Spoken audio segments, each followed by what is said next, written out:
Hello, this is Lois Vidaver.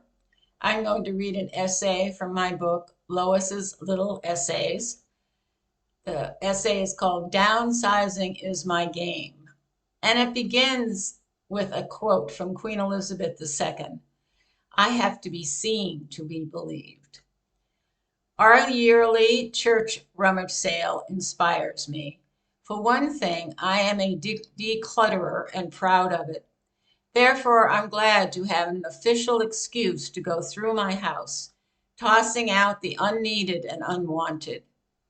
One friend asked me recently if I was downsizing. I've been downsizing for 50 years, said I, without exaggeration. I think the realization that enough stuff is probably too much happened when I was growing up in a household.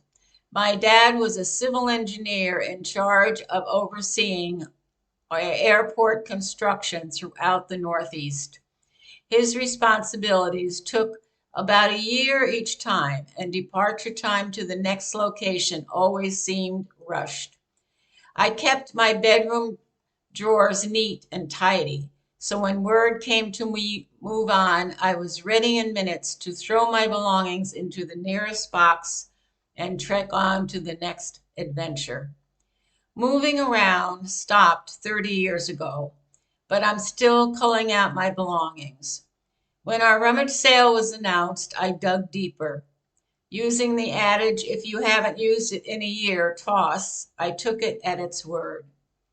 We had a special treat buried in a basement plastic bin. Silver serving dishes from my husband's mother's family. Mike had a great aunt who had passed them down to our family. We had never used them, all that polishing. And it was time to make the decision about their future. Although we had tried to sell them, dealers were not interested. They were silver plated rather than all silver. We decided to include them too in the rummage sale.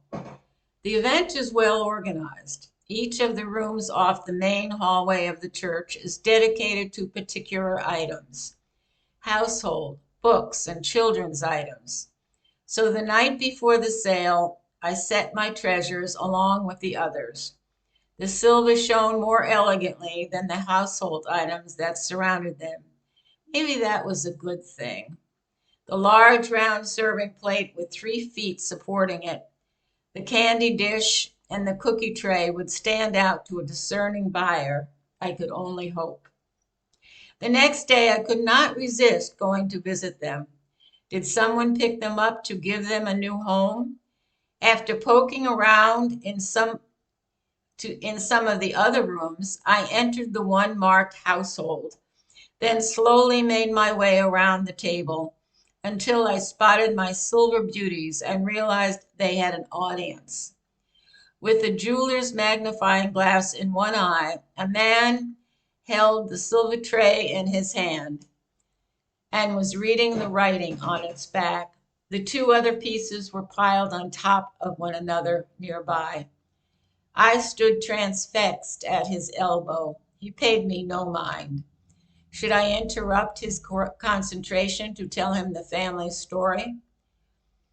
Are you going to buy the silver? I finally had to ask. No, he said, never taking his eyes off the piece he was holding. It's silver plate. Yes, I know, I said. My husband's great aunt was a missionary in Whitehorse in the Yukon for 30 years, and she was sure the Queen of England would come by to visit someday.